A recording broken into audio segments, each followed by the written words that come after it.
Hey everybody, it's Mrs. Ledoux again. This time I'm out of town this week and I was not able to come in earlier in the week because I still wasn't feeling very good.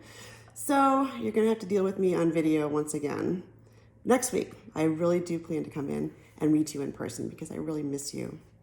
So we are continuing with Hank Zipzer, Day of the Iguana. It's book 3. And we are starting in on chapter 5. Just a quick review from last week.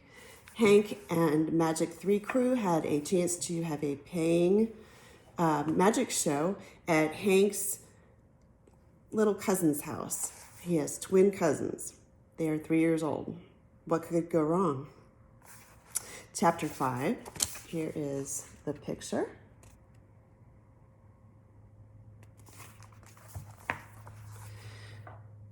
The twins' party started at 12:30, so my dad told us we should be on the road Sunday morning by 7:30, 8 o'clock at the latest. It's only about a 3.5-hour drive to West Hampton, but he always builds in lost time. That's the time my dad is convinced it's a right turn, and my mom says, "Stanley, please, just this once, turn left." And he doesn't, and we get totally lost. My dad had rented a minivan for the trip, and when he left to pick it up, he told us to be waiting outside the apartment building at 8 o'clock sharp. I had called Frankie and Ashley and told them we were all meeting downstairs. Dad would drive by and get us. We'd drop off Catherine at Pets for you, and me, and then be on our way. But when it was time to leave the apartment, we couldn't find Catherine anywhere. She wasn't asleep in her cage. She wasn't in the bathtub where she likes to hang out. She wasn't under the dining room table sniffing for table scraps. "This isn't like Catherine," Emily said. "She's never late." "That's because she never goes anywhere," I pointed out. My dad was not happy when he had to leave the minivan on the street for over an hour while we searched the apartment for Catherine. I couldn't believe that all 4 people in my family, plus Frankie, Ashley, and Robert, were crawling around on our hands and knees looking for that scaly beast. "Where could she be?" I said to my mom. "We've looked everywhere." "You've got to think like an iguana," Emily said. "Put yourself in Catherine's shoes." "Okay," I said. "I feel myself in 4 little tiny baby Nikes, size 1, extra wide. Ouch, they're hurting my claws." Frankie and Ashley cracked up. "Hey guys, I found her," called Robert from the other side of the room. He was crouched over the potted palm tree next to our front door. Sure enough, there was Catherine, her nasty little face poking out from behind one of the palm leaves. "Catherine!" cried Emily. "Come to Mama!" She reached into the tree to pick her up, and Catherine hissed at her like she was a rattlesnake with gas. Lots of gas. "What's the matter, sweetie pie?" Emily said in her baby reptile voice. "I'm sure she's stressed," Robert said. "She's had a very terrifying experience." Emily looked at Robert and, "Grab your stomachs because this is disgusting." She got all gooey-eyed. "What a nice thing to say, Robert," she said, still in her baby reptile voice. "I didn't know you cared so much about iguana moods." "Actually," said Robert, "I'm fond of the whole reptile kingdom, including the bullfrog, the Gila monster, and the gecko, my favorite." Could you just barf? Thank goodness my dad got down to business and cut this icky conversation short. "Emily, get a box for Catherine. Let's hurry, everyone. We're going to be late for the party." We gathered Catherine and all our stuff and piled into the elevator. The minivan was parked outside, and luckily for us, we didn't even get a parking ticket since my father had double parked. As soon as she saw the car, Emily yelled out, "Shotgun!" "Not in this lifetime," I said. I turned to my mother, who was loading our stuff in the back. "Mom, tell her she's not old enough. Plus, we have guests." "Absolutely, and I'm one of them," said Robert. "So I call a shot." I didn't even let him finish the word. "Forget it, Robert. We had a deal, remember? You're next to Lizard Girl, way in the back." It took some wrestling, but I got Emily to move into the back seat by the window on the driver's side. Robert climbed in next to her. That still left one seat in the back next to the 2 geekoids. I can't sit there, Ashley said. I get carsick. I do too, I said. No, you don't, my mom called out from the back. Well, I would if I had to sit next to them. Frankie took a deep breath. Okay, he said, I'm going in. If I don't survive the trip, give my signed Yankee baseball bat to my brother. That's what you call true friendship. Frankie and I get along almost all the time because we'll do almost anything for each other. The only thing we ever fight about is that Frankie is a Yankees fan, and I love the Mets. We've been able to stay best friends in spite of that. Frankie climbed into the back seat next to Robert and wedged himself as close as he could to the window. 1 inch further and he would have been sitting outside the car on the curb. He drew a line with his fingernail along the upholstery. Robert, he said, if you cross this line, there will be consequences. Large ones and small ones. Can you give me an example, please? Asked Robert. Frankie reached over and gave Robert a noogie on his head. Not too hard, just enough to make his point. Robert squealed like a kitten. And that's a small consequence, said Frankie. Ashley and I slid into the middle bench. And my mom, without even calling it, got shotgun. I tell you, adults have it made. We drove down 78th Street, which is our block, past Mr. Kim's grocery store. He was outside using his green garden hose to put fresh water in the buckets of roses. We passed our school, PS 87. It was closed up tight, which is the way I like it best. When we reached Columbus Avenue, we stopped at the pet store and dropped Catherine off. George was waiting outside, and he was so happy to see her.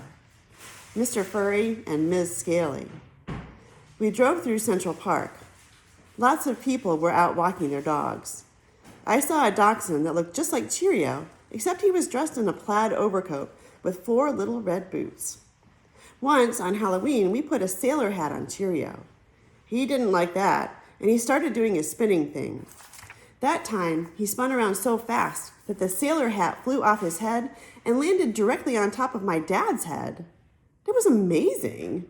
If I knew the number, I would have called Ripley's, believe it or not. From that day on, we realized that Cheerio was a dog who will not wear people clothes. I gave him credit for that. As we headed to the Triborough Bridge that takes you out of town, I turned and looked back at the skyline of Manhattan. Whenever I look at all the skyscrapers poking their tops up into the clouds, I always feel proud that New York is my city and lucky that I get to live in such an exciting place. We settled in for the ride to West Hampton. My mom, who is working on inventing healthy snack foods for the 21st century, offered everyone a taste of her new salt-free, wheat-free, taste-free soy pretzel snack that she stuffed with rice cheese. We all said that we were really full. When the city was no longer in view, my mom turned in her seat and said the dreaded words. Let's sing some travel songs. She does this every car trip we take. She has a list in her head of really horrible songs, ones that are both long and bad, like Found a Peanut and My Darling Clementine, and of course the always awful Row, Row, Row Your Boat. That sounds like fun, said Robert, and Emily agreed. What is wrong with them? Don't they know the difference between fun and not fun? No singing, I begged. The last thing I wanted to hear was Robert belting out, row, row, row your boat, in his little nasal twang. But it sounded like, row, row, row your boat. Then how about a game, my mom suggested. Great idea, said Robert. Why don't we drill each other on multiplication tables? Why don't I drill you through the back seat, whispered Frankie. I've got it, Emily said. Let's shout out amazing iguana facts. Can you believe this girl and I come from the same mother and father? Iguanas are born with 80 teeth, but by the time they get to be Mr. Zitzer's age, they have 120 teeth, Robert said without missing a beat. Robert, said Emily, that is fascinating. I turned around and stared at Emily. I have shared a house with this girl since the day she was born, but I had never heard that tone of voice coming out of her. It sounded so sweet, like maple syrup covering a buckwheat pancake. Furthermore, Robert went on, staring straight at Emily, did you know that 2/3 of an iguana's length is its tail? Emily cracked up. Yes, she giggled. And when attacked, the iguana can break off its own tail. After which, it actually grows a new tail, Robert added. Robert and Emily gave each other a high five. They were in nerd heaven. I glanced at Ashley and Frankie, and their eyes were rolling into the backs of their heads. Can we turn the radio on now? I begged my mom. I don't even care if it's your oldies station. Anything to cover up the iguana fest that was oozing out of the back seat. It was after 12:30 when we finally reached West Hampton. We drove through some woods into a pretty little town. Past the town was a clump of houses all painted pink and blue and yellow. They were new and low to the ground, not like the skyscrapers in Manhattan. Even though they were a few blocks away from the ocean, you could still see the sand underneath the lawns and in between the houses and on the sides of the streets. I recognized my Uncle Gary and Aunt Maxine's house because my aunt had tied a bunch of happy birthday balloons around the shiny copper mailbox. We pulled into the driveway. Zach and Jake came running out to greet us wearing red boots and capes. They're here! They're here! They shouted. And when I said shouted, I meant shouted. Those little guys had some powerful lungs. Hank, they said, jumping on me and spraying spit into my face. Hank, did you bring us a present? Papa Pete came running out to say hello. Even though he's going to be 68 next June 26th, he's in really good shape. With his bushy mustache and strong hairy arms, he looked like a giant grizzly bear in a red sweatsuit. How are all my grandkids? Papa Pete said. Ashley and Frankie and Robert aren't really related to him, but Papa Pete likes to call us all his grandkids anyway. He gave me a big pinch on the cheek. I love this cheek and everything that's attached to it, he said. He pinched Ashley and Frankie too, but when he went for Robert's cheek, his fingers just slid right off. I've got to introduce you to some pastrami sandwiches, he said to Robert. Put a little meat on those bones. For his whole life, Papa Pete ran the Crunchy Pickle. Remember that? The deli that my mom took over. Like I told you, my mom is trying to change it into a healthy deli that serves soy salami and vegetarian bologna and other taste-free treats.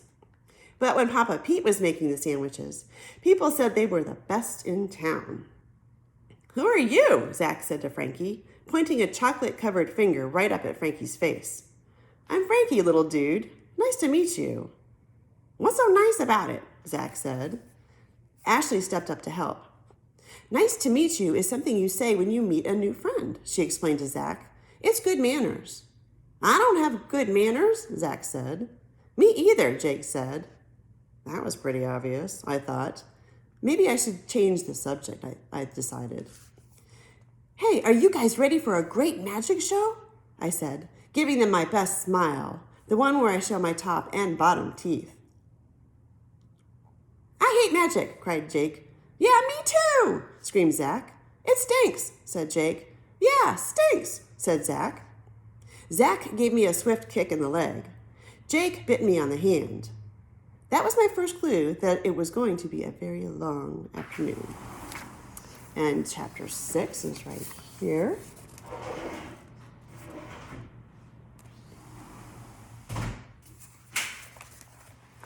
My Aunt Maxine came running outside and threw her arms around my mom. She's my mom's younger sister. They both have curly blonde hair that flies off in all directions, but at that moment, Aunt Maxine looked like she had stuck her finger in an electric socket. Her hair was standing straight up and her eyes were popping out of her head. I thought you'd never get here, she said, giving me a kiss on the head. I'm sorry we're so late, Max, my mom said. We had reptile problems. Who doesn't? My aunt asked. I don't think she even heard what my mom said. Otherwise, she would have said something like, What happened? Did spotted frogs invade your dining room? You don't just ignore it when somebody says they have reptile problems.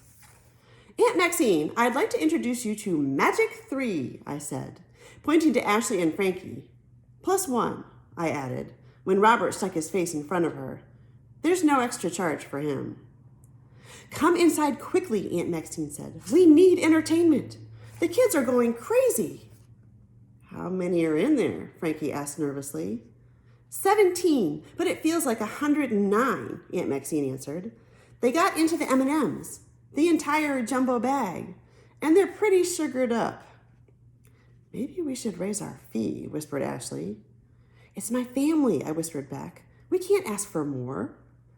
We weren't even inside the front door when we were pelted with M&Ms. Most of the kids were hiding behind the couches and chairs. Their parents were in the backyard, sipping coffee and trying to ignore the candy chucking that was going on inside. A blue M&M hit me in the forehead. Hey, you could put an eye out doing that, I said. I couldn't believe my own voice. That was something my mom said all the time, and here I was saying those very same words. I was turning into my mom. Kids, Papa Pete called out. Candy goes in your face, not on it.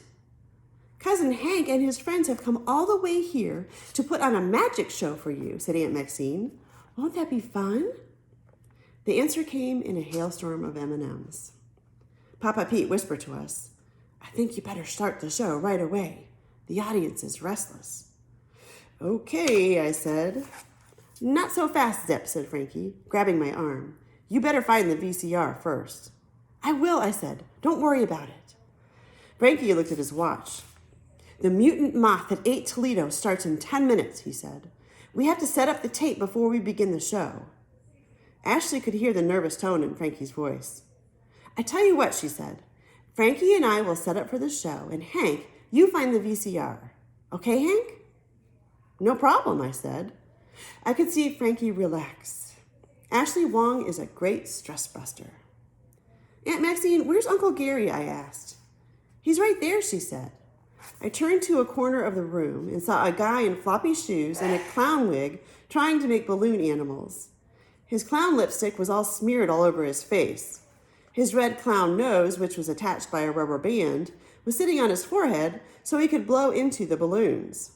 He was blowing and blowing until the veins in his neck stuck out, but the balloon would not inflate. Hey, Uncle Gary, I said, is it all right if I use your VCR? It's in the den, he said. He didn't sound happy. I ran out to the car and got the blank tape we had brought. When I came back in, the kids were smushing chocolate chip cookies into one another's faces. Frankie was setting up his magic table in the living room. Ashley was putting up the magic 3 sign. Robert, who was supposed to be helping, was following Emily around like a pathetic puppy. I went into the den, closed the door, and looked around for the television. What I saw looked like an electronics department store. There were 5 remote controls on the coffee table. Each one was a different length and had different buttons in different places. On the wall, there was 1 big television and 3 little ones running down the side of it. But that's just the beginning.